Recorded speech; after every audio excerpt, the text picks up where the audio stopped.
Kalau memang doa itu bahasa lain, cukup di dalam hati, jangan diucapkan. Contoh begini, ada hadis yang mengatakan jangan kau pernah tinggalkan fikuri duburi sholat antaqulu Allahumma a'inni ala dzikrika wa syukrika wa husni ibadatik. Ini kan doa ini pesan kepada Mu'adz bin Jabal kan gitu kan. Pesan kepada Mu'adz bin Jabal, setiap kali akhir sholat jangan pernah kamu lupa baca doa Allahumma a'inni ala dzikrika wa syukrika wa husni ibadatik. Nah, perbedaan ulama itu pada kata duburi sholat, akhir sholat. Apakah setelah salam ataukah sebelum salam? Ini perbedaan di situ aja. Bukan masalah doanya ya, doanya masalah itu. Ada yang mengartikan ini dibacanya setelah salam. Ya, habis salam dibaca. Nah, kemudian ada juga tentang doa yang Allah tadi itu. Inna'udzubika itu hadisnya kan ada, itu boleh dibaca. Nah, selagi memang itu ada nasnya, boleh dibaca di dalam sholat, itu monggo silakan. Selagi masih ada nasnya.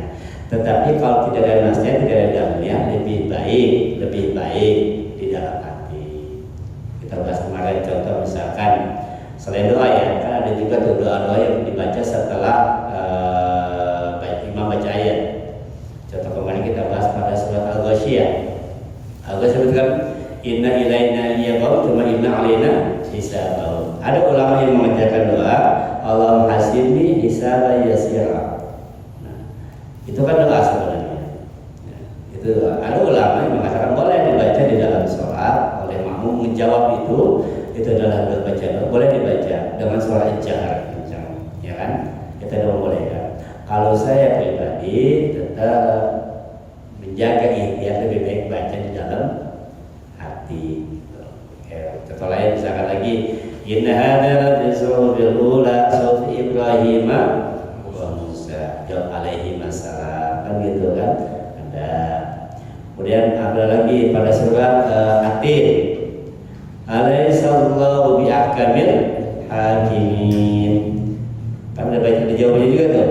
Bala wa syahidna wa nahnu ala dzalika minasyahidin. Itu ada juga jawabannya. Nah, yang gitu-gitu kalau kita ragu atau ilmunya lebih baik diam, jawab di dalam hati. Gitu ya. Oke, ada lagi. Ya. Terkadang yang ayat yang setiap manusia itu ada penjaganya. Itu kan tadi kan kata Mas kalau ada ulama mengenai itu adalah malaikat. Itu menjaga dari apa masalah? Nah, yang kedua ada orang-orang yang dia kayak ada kodam apa lah gitu ya, yang ada penjaganya. Itu posisinya di mana Mas? Dengan ayat ini. Habis itu saya pernah dengar, nggak tahu benar atau enggak.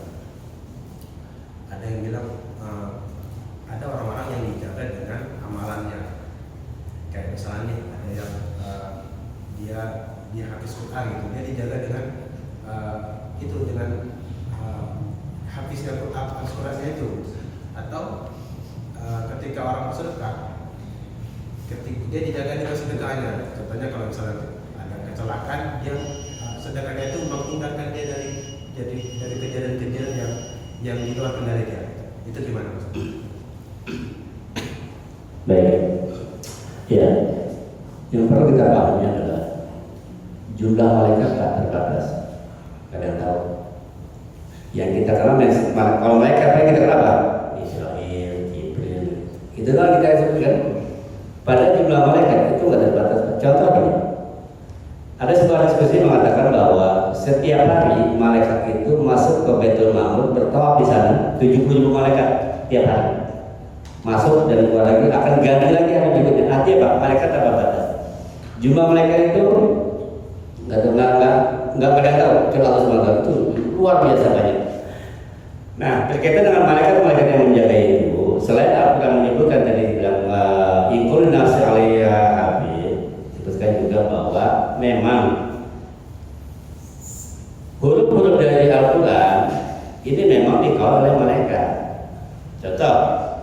Ketika ayat kursi turun, berapa ribu malaikat yang ngawal, gitu. Nah, memang kalau mau bahas masalah penjaga di huruf Al-Quran itu memang ada ilmu khusus Pak. Itu ada memang itu dibahas gitu kan. Coba sih kita nggak bahas di sini. Intinya adalah, nah mereka yang memang dijaga oleh malaikat. Setiap orang pasti Allah kirimkan penjaganya malaikat, ya kan? Pertolongan Allah itu melalui malaikat. Yang saya katakan, setiap orang itu dijaga bukan oleh Raqib dan Atid saja. Raqib dan Atid itu saja hanya mencatat. Nah, ada malaikat yang menjaga manusia. Yang saya katakan paku tadi, depan, belakang, kiri kanan. Tugasnya apa? Dia menjaga untuk keselamatan si orang, gitu kan? Nah, kalau mau bicara lebih jauh, ada orang baca ini, khodam dan sebagainya. Khodam itu konotasinya ke jin. Kalau khodam beda malaikat, gitu kan? Nah, kalau malaikat itu memang tugasnya menjaga. Allah kirim itu, Allah kendaki. Nah, untuk pertolongan itu macam-macam. Kalau manusia biasa sebutnya inayah, makuna. Itu melalui malaikat yang Allah kirimkan ke kita. Ya, kita nih ada yang jagain kita. Pernah nggak Bapak hitungannya secara logika sosok betul secara logika, tapi nggak betul. Itu kan yang mau dijaga. Kayak anak-anak kita itu dijaga tuh. Ada malaikat penjaganya. Itu memang sudah jelaskan. Ada tiap orang itu dijaga oleh malaikat penjaga. Nah, tugasnya itu tadi bantu kita ketika menjaga malaikat. Nah, berkaitan dengan khodam, berkaitan dengan itu beda lagi, itu beda dimensi jin ya, jin Korea dan sebagainya. Begitu. Makanya kan kita gini, ketika kita mau dapat sesuatu nih, sedekah jangan. Itu malaikat sama jin lagi berantem tuh. Kata mereka, nyumbang. Kata saya, jangan. Kenapa? Karena memang kita didampingin.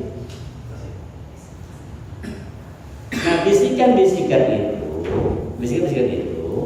itu peran dari malaikat, ikut juga mendorong kita supaya berbuat baik. Beda sama setan. Kalau setan cenderung menggoda kita untuk berbuat buruk. Itu, ya. Coba kalau bicara secara fisik seperti apa? Dan itu memang harus pembahasan khusus masalah malaikat-malaikat yang menjelma dari amal perbuatan kita, entah dari sedekah, kan gitu kan, entah dari apa. Gitu. Cuma yang saya pahami di dalam Al-Quran saja, tiap Quran itu dikawal oleh malaikat, tiap huruf di Al-Quran ada malaikatnya. Makanya setiap orang yang baca Quran akan didoakan oleh malaikat-malaikat yang menjaga huruf-huruf di dalam Al-Quran. Itu salah satunya itu. Kalau bicara masalah itunya, ya mungkin nanti pembahasan khusus ya untuk masalah malaikat menjaga seperti apa. Mungkin nanti saya akan coba cari lagi malaikat menjaga kita itu ada siapa aja. Insyaallah pada pertemuan yang akan datang. Ya, begitu.